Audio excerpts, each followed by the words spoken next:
Bonjour peuple de Dieu, je suis la sœur Christelle et je viens vers vous maintenant, je me présente à vous maintenant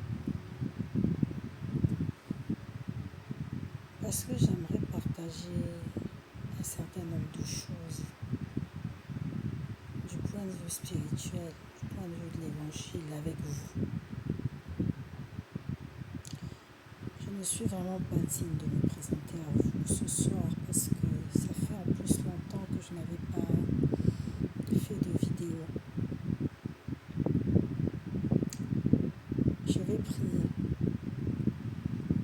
Père éternel, toi qui es notre Dieu, toi qui es notre Seigneur, toi qui es notre Alpha et toi qui es notre Oméga, toi qui es le lion de la tribu de Juda et l'étoile brillante du matin, je te bénis Seigneur pour ta gloire, je te bénis pour ta présence, je te bénis pour ton amour, je te bénis pour ta fidélité, je te bénis pour tes œuvres qui sont grandes et manifestes dans ma vie. Je te bénis pour ton peuple qui est là, je te bénis Père éternel pour ce temps de parole. Je ne suis pas digne de toi Seigneur. Je ne suis pas digne d'être là, Père éternel, à parler à tout peuple, à mes frères et sœurs qui vont pouvoir regarder cette vidéo. Mais Seigneur, je m'abandonne à toi. Je te prie de prendre le contrôle de tout ce qui va se faire et qui va se dire maintenant. Prends le contrôle aussi de tous ceux qui vont regarder cette vidéo. Je te bénis Seigneur. Alors, j'aimerais parler de la souffrance pour les épreuves.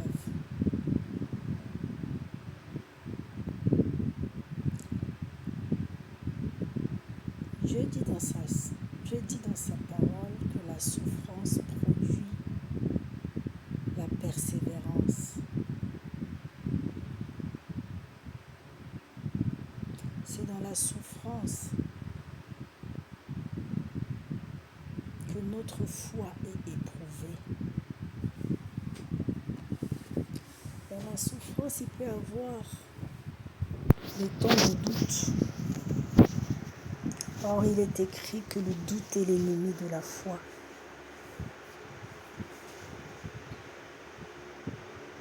Nous pouvons tomber dans l'épreuve.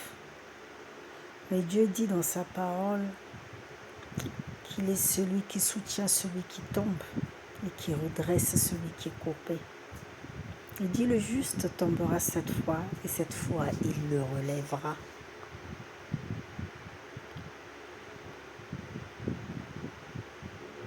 Il dit que le chrétien est celui qui doit porter sa croix. Tout celui qui marche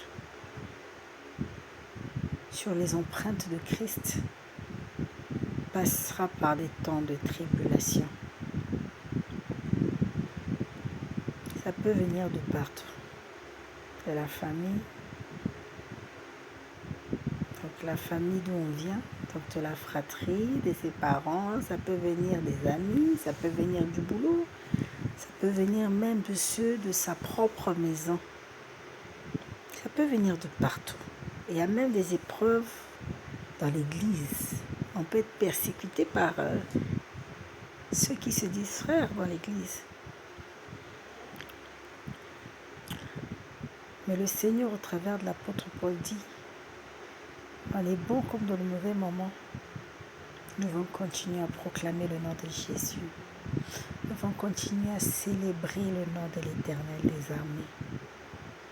Parce que il n'y a aucune condition à glorifier le nom de l'Éternel qui sait toutes choses. Vous savez, ce n'est pas interdit de pleurer dans l'épreuve. Seulement, nous ne devons pas pleurer bêtement. Nous devons pleurer au pied du Maître. Nous devons pleurer en lui rappelant ses promesses pour nous. Nous devons pleurer en lui rappelant sa parole. Nous devons pleurer en déclarant sa parole. Nous devons nous attacher à ses promesses, les garder comme écrits sur les tableaux de notre cœur. Jésus est bon, il n'abandonne pas ses enfants. Ça peut durer des années. Ces épreuves-là peuvent mettre du temps. Et d'ailleurs, pour vous dire, même l'épreuve d'un mois peut paraître des années, en fonction de l'intensité de l'épreuve. Mais il y a une fin à tout. Et nous ne sommes jamais éprouvés au-delà de nos forces parce que Dieu est juste.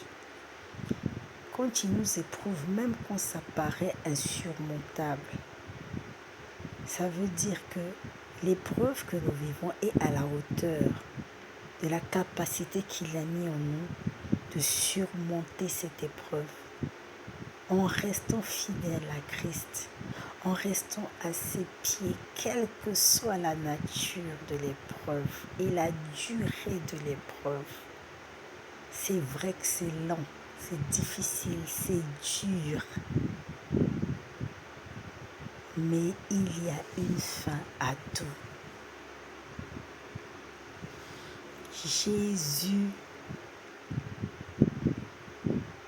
a son mot et il a déjà en réalité parlé pour ton épreuve. Si le Seigneur t'a fait des promesses par rapport à certaines épreuves, par rapport à ta vie, ça veut dire que il a déjà écrit ce que tu vis. Il sait d'avance ce qui va se passer. Pour certains, il les prévient même. Seulement entre ce que Dieu dit quand il prévient et la réalité de l'expérience de l'épreuve, il y a deux mondes.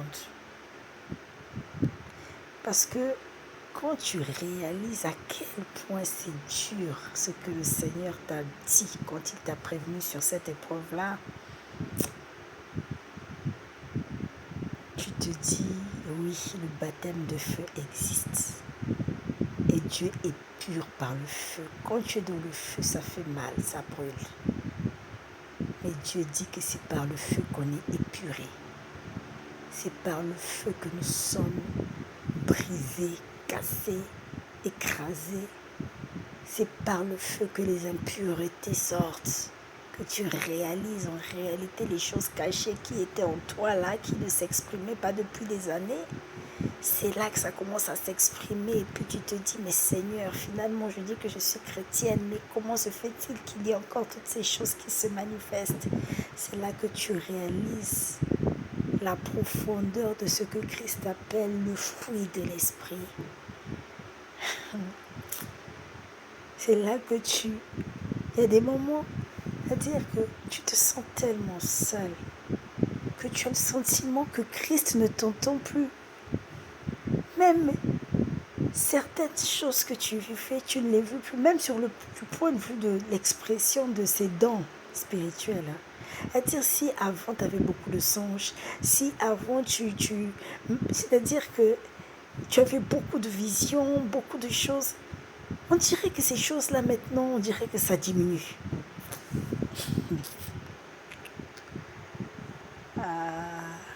Je ne sais pas pourquoi je vous dis ça, mais je pense que Dieu a besoin de partager. Il a besoin que je dise ça et que je le partage avec quelqu'un qui est peut-être en train de vivre des épreuves difficiles. Parce que je passe par des épreuves très, très, très difficiles.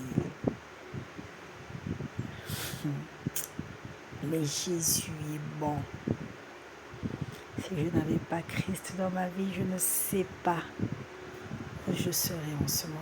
Ce que je vivrais, dans quelles conditions je serais en ce moment.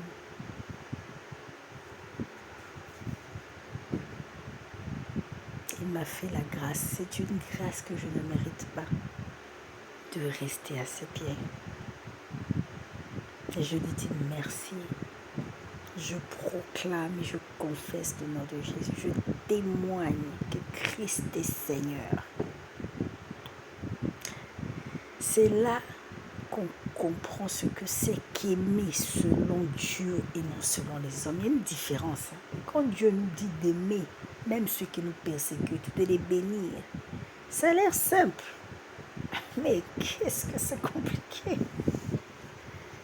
C'est très compliqué, très très très compliqué. Pourtant, c'est là-dedans qu'on apprend. Si tu étais quelqu'un de colérique, tu vas arriver à un niveau où tu vas devenir du pâté.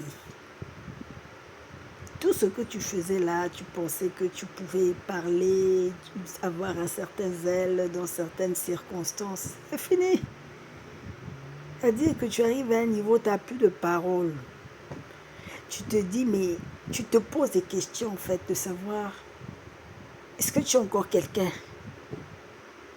C'est-à-dire, il y a des choses, parfois, Dieu te fait passer par des temps d'humiliation. Il permet que tu passes par des temps d'humiliation, de déshonneur. Des temps, mais vraiment, quand je vous dis... en fait, je ne peux pas vous décrire ça ici. Un jour, je parlerai, quand Dieu permettra que je témoigne un jour de toutes ces épreuves.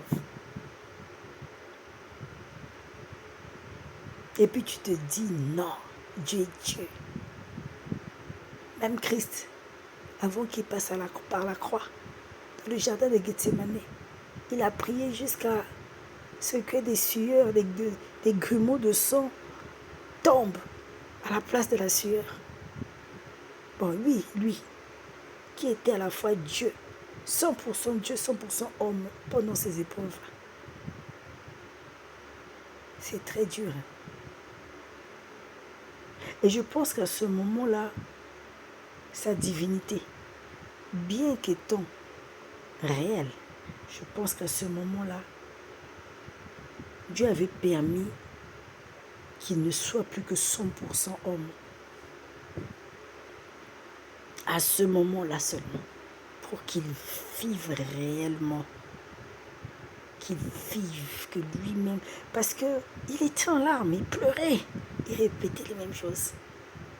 Tellement, avant même d'arriver à la croix, il vivait déjà l'expérience, la souffrance, la douleur de ce qu'il allait, parce qu'il portait déjà le poids de l'humanité. Vous imaginez, il est venu porter le poids de l'humanité. Et il est venu porter le péché du monde. Qu'est-ce que je dis moi aussi? Il est venu porter le péché du monde. Il est venu ôter le péché du monde. Et c'est lui qui l'a porté. Il a pris sur lui nos condamnations, nos péchés. Tout ça, il a pris ça sur lui. Donc, le péché des impudiques, le péché des adultères, le péché je sais pas moi, des tribalistes, le péché des méchants, des occultistes, des sorciers, le péché des jaloux, le péché, je peux dire quoi, des voleurs, des menteurs, le péché, comment on les appelle là,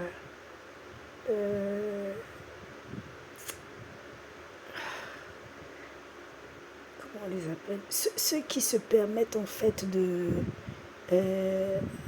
faire de violenter les enfants, excusez-moi, tous ceux qui se permettent de violenter les enfants, les pédophiles. Il est venu prendre le péché même des pédophiles. Il a pris le péché, tout ce qui existe comme étant péché dans l'humanité. Il a pris ça. Vous imaginez le poids de ce que c'est sur nous. Donc avant d'aller à la croix, il sentait déjà ce poids-là. Maintenant, nous qui sommes, lui qui était pur, sans péché. Maintenant, nous qui avons le péché en nous là.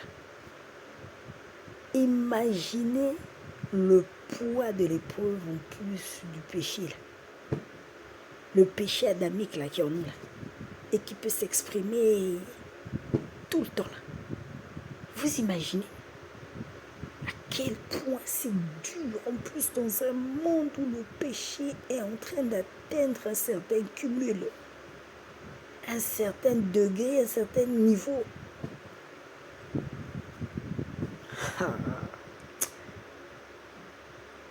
C'est dur. Épreuve. L'épreuve dans le Seigneur. Le baptême de feu.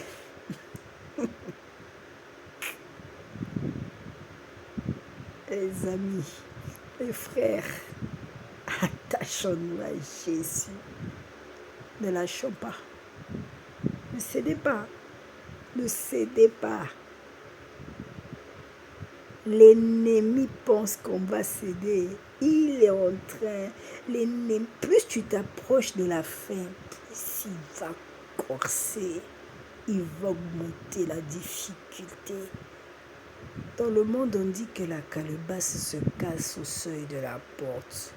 C'est quand tu arrives même tout près là que ça va commencer à coincer. Beaucoup rétrogradent. Beaucoup décident d'abandonner. Beaucoup répartent à ce qu'ils ont vomi l'esprit du pauvre.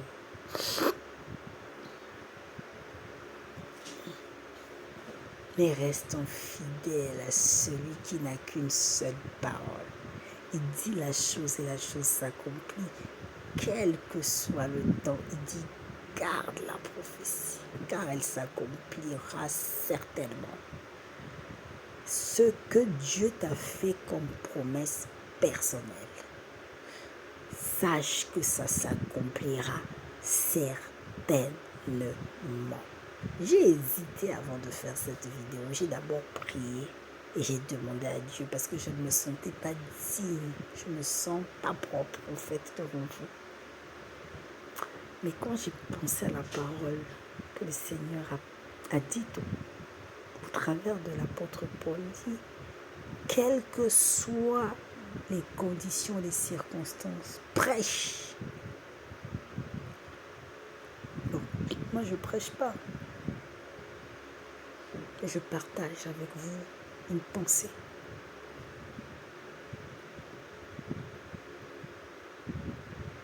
Je pense que quelqu'un, même si ce n'est pas 10 000, au moins une personne tombera sur cette vidéo et cette personne-là, je pense, sera fortifiée à travers de cette vidéo. Moi-même, ça me fortifie en fait de partager avec vous ce moment.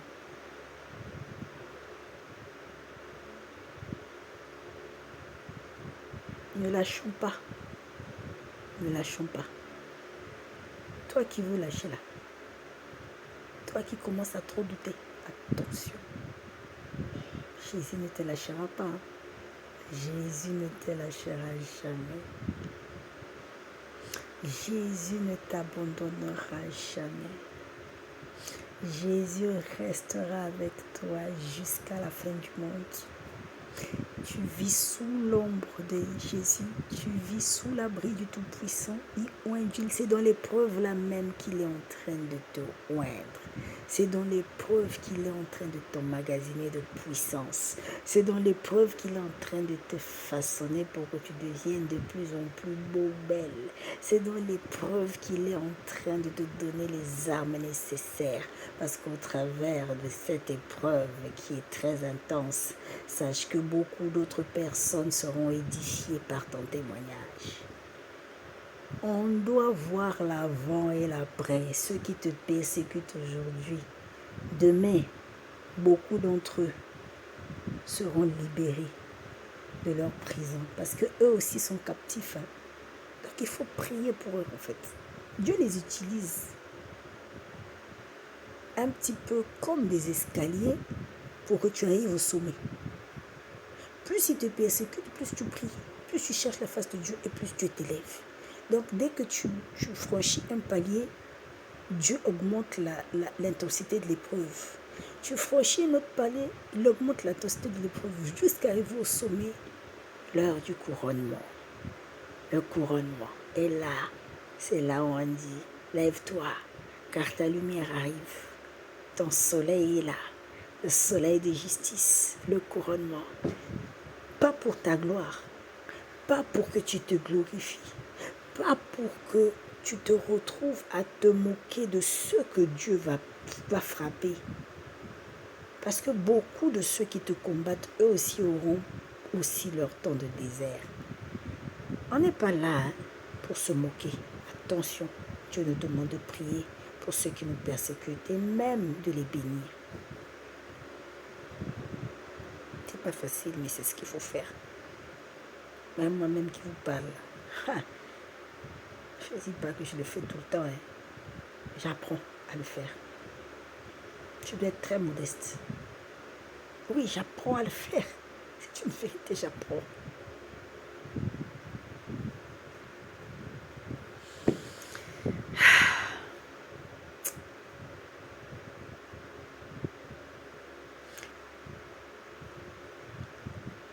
Le Seigneur est glorieux. C'est pendant que tu souffres là qu'il déverse sa gloire en toi. La gloire de Dieu ne se voit pas comme à l'œil nu. Tu peux paraître très simple, tellement brisé que il y a des choses que tu ne fais plus, que tu portes plus. Il y a plein de choses que brisées devant les hommes, tu brilles plus. Mais ceux qui ont les yeux spirituels pour voir, ils vont voir que tu brilles. La gloire de Dieu, tu te dis, mais je souffre, je perds beaucoup de choses. Oui, il y a des choses que tu vas perdre dans l'épreuve parce que ces choses-là sont futiles pour toi. Il y a des gens qui vont partir. Dieu va te séparer de certaines personnes aussi pendant l'épreuve parce que Dieu te prépare. Parce que c'est dans cette épreuve que tu vas reconnaître le vrai visage des gens. Dieu va mettre en toi la capacité de discerner, de voir maintenant qui sont les vrais et qui sont les faux. Parce que quand Dieu va te couronner, il y a des gens qui ne t'accompagneront pas dans la grâce de ta nouvelle maison. Donc, il y a un tri qui se fait. Dieu te met à l'écart. Il te met dans la solitude pour que dans cette solitude-là, tu prennes du recul et que tu vois mieux ce qui se passait autour de toi et que tu ne voyais pas forcément dans la foule, dans le bruit, dans l'amusement, dans cette ambiance-là. Maintenant, dans la solitude-là, tu vas être obligé maintenant de faire attention. Des gens que tu n'imaginais même pas. Mais Dieu t'ouvre les yeux et tu les vois. Ça fait mal. Ça fait très très mal.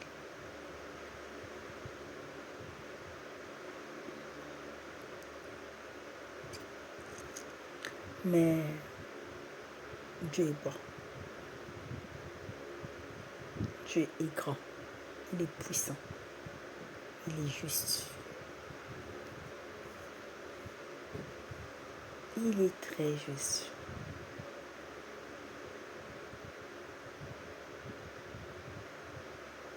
Dans cette épreuve-là, j'ai perdu du poids.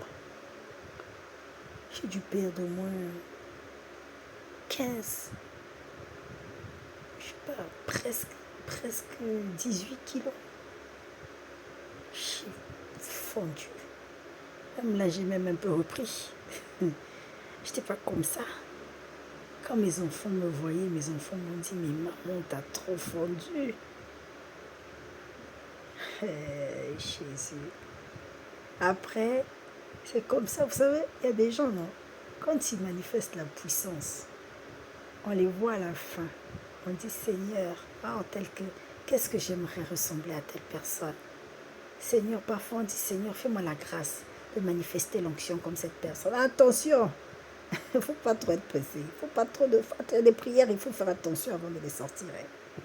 Parce que si Dieu prend argent comptant ce que vous demandez, vous ne savez pas par quelle épreuve sont passées ces personnes avant que vous ne les voyez comme ça. Vous ne savez pas. Les nuits blanchies, les larmes, vous ne savez pas. Les temps de solitude, d'humiliation, vous ne savez pas dans quelles conditions ils se sont retrouvés, vous ne savez pas. Il y a des gens parfois qui ne passent pas même la folie, vous ne savez pas. Et il y a des choses qui se passent dans l'épreuve épreuves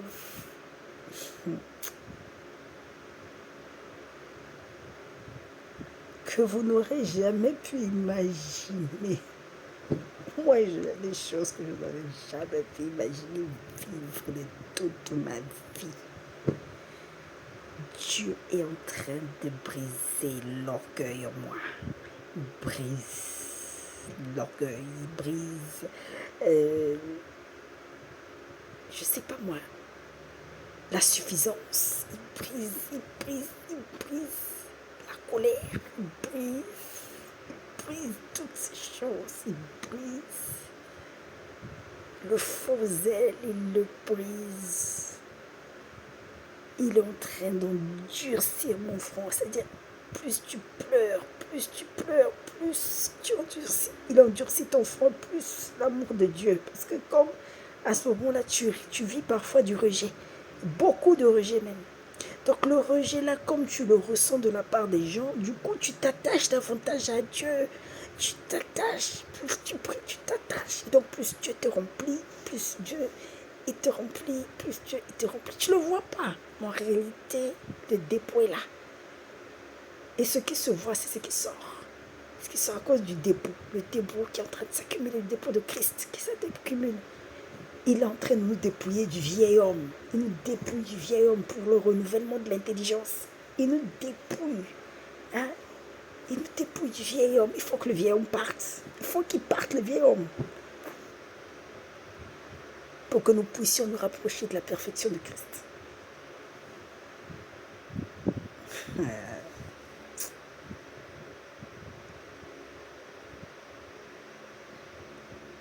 C'est dur. C'est très dur, mes amis. C'est très dur, mes frères et sœurs. C'est dur. C'est béton, plus que béton. Et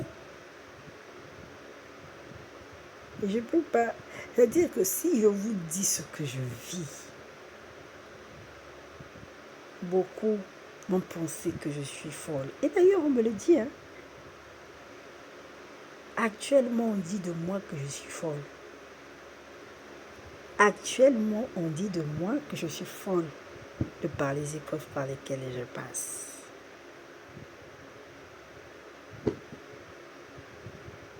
Donc, vous êtes partagé entre ce que Dieu dit de vous, ce que Dieu vous dit, ce que vous vivez, que les autres ne voient pas.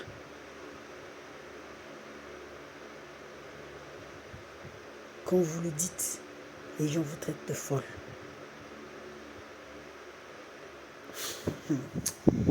C'est-à-dire, tu te retrouves seul, tu cries, tu pleures, tu fais ceci, rien. Tu sais pourquoi? Parce que tu dois passer par là. Même si Dieu te voit, il dit rien, continue seulement. N'arrête pas, persévère. Il produit en toi la persévérance. La persévérance, la persévérance, la persévérance. Et tu es en train de semer, tu sèmes avec l'âme. Tes larmes là, c'est une semence. Tes larmes là, c'est une semence, ça ne tombe pas comme ça. Dieu recueille ces larmes là. Il y a un ADN là-dedans. Il y a l'ADN de ta souffrance. Dieu voit ce que tu endures pour lui. C'est un petit peu comme l'épreuve de Job. Hein? Vous pensez que Job qui a vécu ça? Nous aussi, nous vivons ça. Le diable accusateur aussi va accuser pour voir. Il dit qu'il y a des défis qui sont lancés. Le Seigneur dit résister au diable, fuira loin. Qui dit résistance, dit force de part et d'autre. Chacun tire de son côté, il tire, il tire, il tire, il tire, il tire. C'est vrai qu'on dit que c'est Christ qui combat pour nous, qui combat ceux qui nous combattent. Mais nous avons notre part d'énergie, notre part d'effort à faire.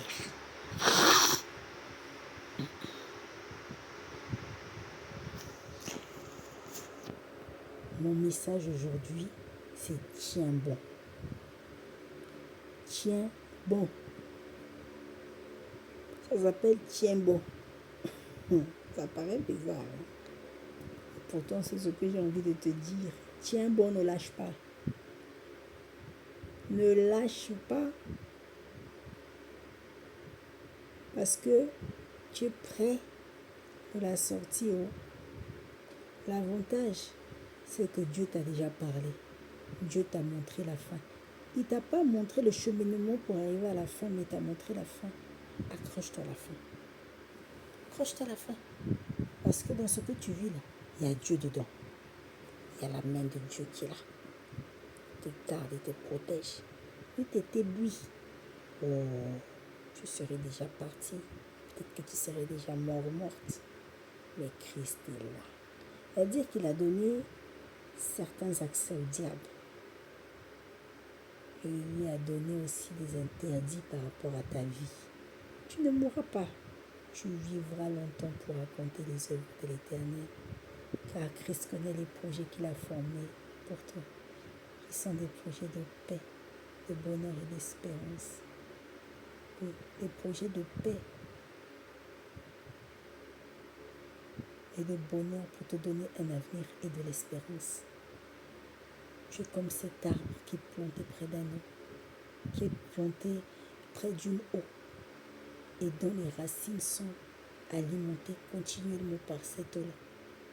Quelle que soit la saison, sache que tes feuilles resteront vertes et tu continueras à produire du fruit d'abondance, en abondance, en abondance, en abondance. Le fruit deviendra de plus en plus juteux et deviendra de plus en plus gros. Et même si on te coupe et que le tronc là sèche jusqu'à ça sèche, tu as le sentiment qu'il n'y a plus d'eau.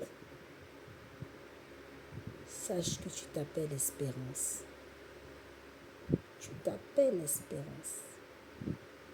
Ça veut dire quoi? L'Éternel un jour va faire couler de sa parole, de son nom, jusqu'à arriver à tes racines.